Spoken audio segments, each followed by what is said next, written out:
저는 오히려 오늘 경기에서 기대할 선수는 케빈 데브라이너다. 예, 케빈 데브라이너를 잘 써야 된다. 네. 2차전에 그런 생각이 드네요. 아주 좋아 보였어요. 네. 폼이 올라오고 있는 것으로 보이고.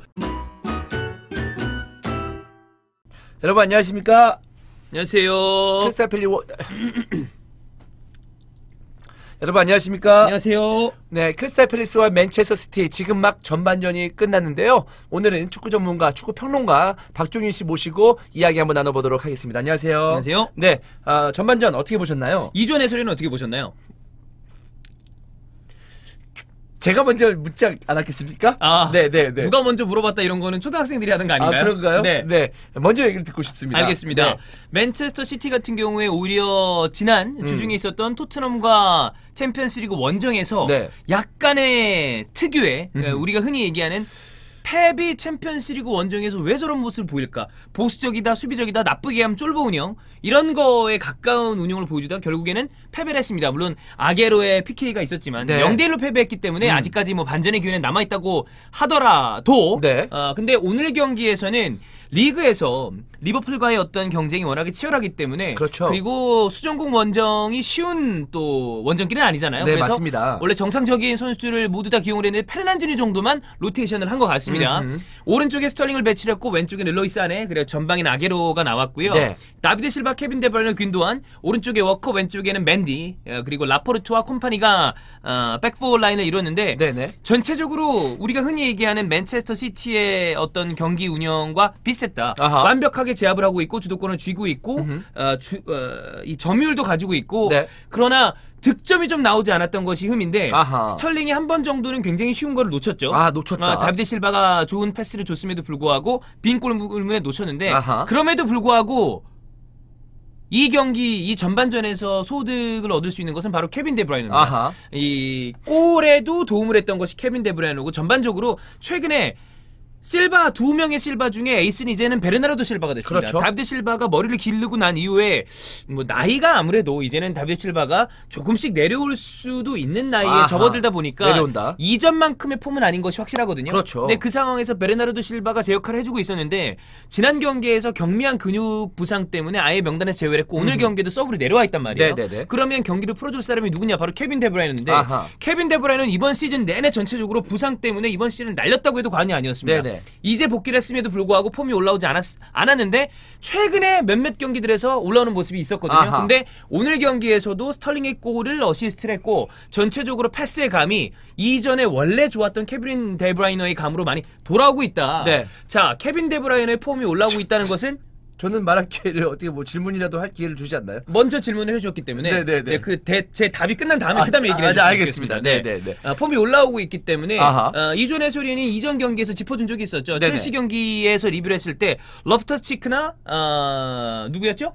오도이, 허더슨 네. 오도이 같은 선수가 새롭게 활력을 줄 수 있다. 아하. 그리고 리버풀엔 나비 케이타 같은 선수가 있겠고 네네. 맨유는 그런 선수가 좀 없는 게 아쉽고 그다음에 아스날 같은 경우에 한 달 동안 강제 휴식을 가졌던 토레이라가 돌아온 게 또 힘이 되고 있고 그렇죠. 그런데 바로 맨체스터 시티는 케빈 데브라이너가 그 힘을 줄 가능성이 굉장히 커졌다. 네. 이렇게 볼 수 있겠습니다. 자, 그러면은 이제 이 멤버를 봤을 때 과연 스털링과 사네, 케빈 데브라이너, 죄송합니다. 케빈 데브라이너요? 오랜만에 얘기해가지고요. 예. 네네. 입에 지금 아그리 똥내가 날 것 같네요. 아, 네네. 네. 케빈 데브라이너 이런 선수들이 이제 토트넘과의 경기에서도 힌트가 될 수 있겠다. 이런 말씀이신가요? 그렇죠. 아무래도 페르난지뉴는 이 경기에서는 로테이션을 돌렸고 뭐 네. 경미한 부상이라는 얘기가 있어서 어떻게 될지 모르겠습니다만 케빈 데브라이너 그리고 다비드 실바 베르나르도 실바 이 세 명의 공격형 미드필더가 EPL 20개 팀을 다 합쳐서도 가장 좋은 넘버 10을 보유하고 있다는 맨체스터 시티의 자랑이기 때문에 그렇죠. 토트넘 경기에서도 이 셋을 모두 다 기용할 가능성이 굉장히 크지 않나. 아하. 그 중에서도 케빈 데브라이너 같은 경우에 베르나르도 실바나 다비드 실바는 사실 온더볼에 굉장히 강한 선수들입니다. 아하. 그러나 케빈 데브라이너는 이 두 선수와는 좀 결이 다르게 네. 훨씬 더 직선적이고 굵은 패스를 가능하게 하는 선수죠. 그러니까 토트넘이 분명히 1대0이라는 리드를 안고 있는 그런 지금 상황이기 때문에 한 골을 넣는 거를 중심으로 하고 수비적인 운영을 할 가능성이 분명히 있단 말이에요. 아하. 근데 그런 상황에서 중장거리 포와 롱 패스 그리고 조금 더 직선적이고 템포로 끌어올릴 수 있는 케빈 데브라이너가 폼이 올라오고 있다는 거는 이 경기뿐만이 아니라 토트넘전을 대비하고 있는 맨체스터 시티 입장에서는 굉장히 좋은 희소식이 아닌가 네, 이렇게 네. 볼 수 있겠습니다. 저는 이제 좀 걱정스러운 게 베르나르도 실바의 컨디션. 오늘 경기도 서브의 명단에 이름을 올렸단 말이에요. 이 선수의 컨디션이 좀 중요한 부분이 아닌가 싶은데 어떻게 보시나요? 누구요? 베르나르도 실바요. 베르나르도 실바요. 네, 컨디션이 중요하다. 네. 네, 당연하죠. 이게 어떻게 보시냐고요?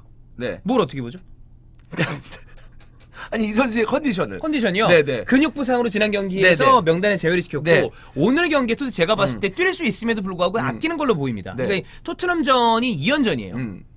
챔피언스리그 경기도 그렇고 그렇죠. 리그 경기도 그렇고 어허. 이 두 경기에서 풀로 활용하기 위해서 이거는 제가 봤을 때 휴식을 준 것으로 보인다. 아하. 프레난지니도 제가 봤을 때는 부상이 있을 수도 있겠지만 휴식 차원의 어떤 의미가 더 강하지 않나 네네. 이런 생각이 듭니다. 아 좋습니다.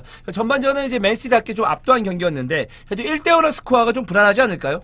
중요한 건 역시 크리스탈 팰리스가 윌프리드 자하나 안드로스 타운젠드 같이 원더골 그러니까 솔로 플레이를 통해서 득점을 할 수 있는 공격수가 전방에 있다는 거거든요. 네네. 그런데 수정궁의 특징이 뭐냐면 빅클럽들을 간혹 잡아낼 때 자신들의 홈보다는 원정길에서 잡아내는 경우가 많습니다. 이게 왜냐하면 경기 운영의 양상이 이럴 수밖에 없는 것이 상대적으로 원정에 가면 빅클럽들은 자신들의 홈이기 때문에 공격적으로 공세를 취하죠. 네네. 그랬을 경우에 순간적으로 카운터를 치기에 굉장히 유리한 경기 양상이 나오는데 그때 자하나 타운젠드가 나올 가능성이 크다는 거죠. 네네. 물론 이 경기도 맨체스터 시티는 원정 홈 가리지 않고 경기의 주도권을 쥐고 있기 때문에 내려와 앉아 있다가 한순간에 올라갈 수 있는 가능성은 크지만 그래도 맨체스터 시티가 여전히 유리한 네. 고지를 점령을 하고 있다. 다만 이존 해설이 짚어주신 대로 한두 골 그러니까 만약에 1대0으로 계속 오랜 기간 동안 네. 후반전 말미까지 진행이 된다. 그러면 마지막 시간이 됐을 때 맨체스터 시티가 괜히 약간 뒷구녕이 시린 그런 느낌을 받을 수가 있겠죠. 그렇습니다.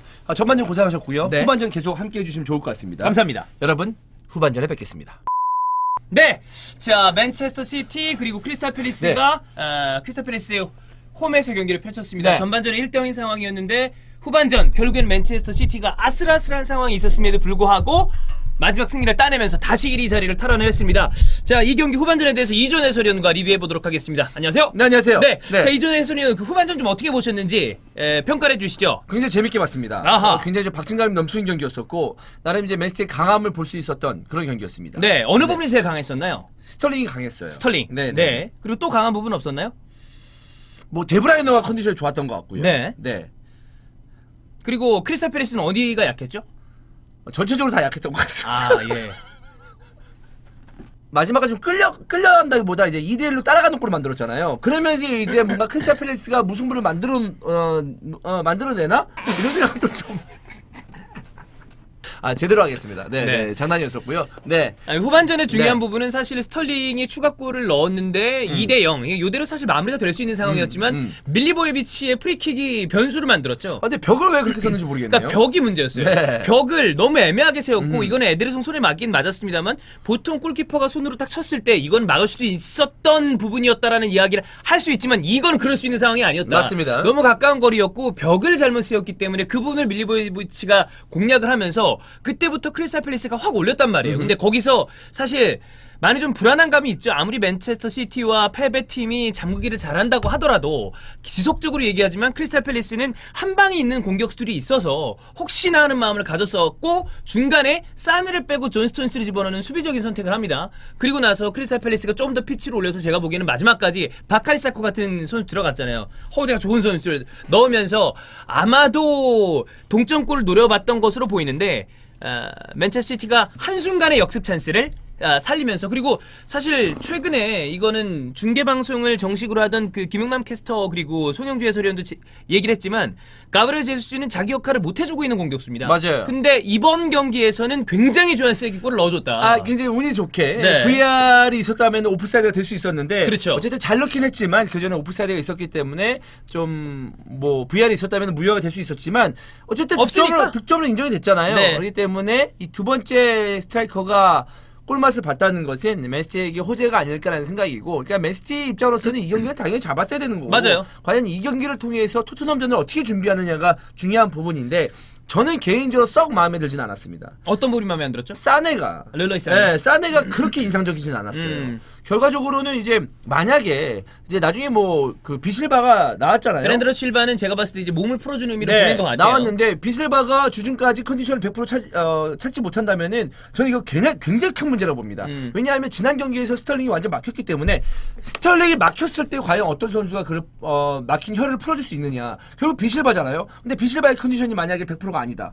사네가 이런 모습 보여준다. 그러면 또 측면 한쪽은 또 답답해지는 겁니다. 네, 그게 저는 약간 걱정이 돼요. 아무래도 맨체스터 시티가 지금 0대1로 합계 스코어에서 뒤지고 있기 때문에 맨체스터 시티의 불안한 점을 얘기를 하고 있는 거고, 근데 그럼에도 불구하고 에티하드 스타디움에서의 맨시티가 강력하기 때문에 여전히, 그러니까 해외 어떤 여러 가지 유명 사이트들 배당률을 보면 1차전에서 홈에서 토트넘이 1대0으로 이겼음에도 불구하고 여전히 준결승, 그러니까 4강 진출 확률은 맨시티가 많이 높아요. 그리고 제가 봐도 맨체스터 시티가 전혀 불리할 게 없다고 보이지만 토트넘이 그리고 포체티노 감독이 만만한 사람이 아니기 때문에 저는 1차전 봤을 때 그렇게 보지 않습니다. 네. 저는 토트넘의 수비가 만만한 수비가 아니고 케인이 빠졌기 때문에 약간 약점은 있겠습니다만. 근데 그걸 오히려 호재로 보는 사람도 있습니다. 아, 그러니까 있죠. 해리케인을 무시하는 게 아니라 결정적으로 해리케인은 잘하고 있음에도 불구하고 해리케인이 빠졌을 때 승률이 더 좋은 게 팩트거든요. 오히려 더 단순해질 수 있다. 네. 땅 때려주고 요렌테 키핑해주고 주위에 연결해주고. 그리고 어제 경기에서 허더스필드전에 보여줬던 요렌테 컨디션이 굉장히 좋아 보였거든요. 그러니까 네. 그런 거에 대해서도 좀 걱정이 되는데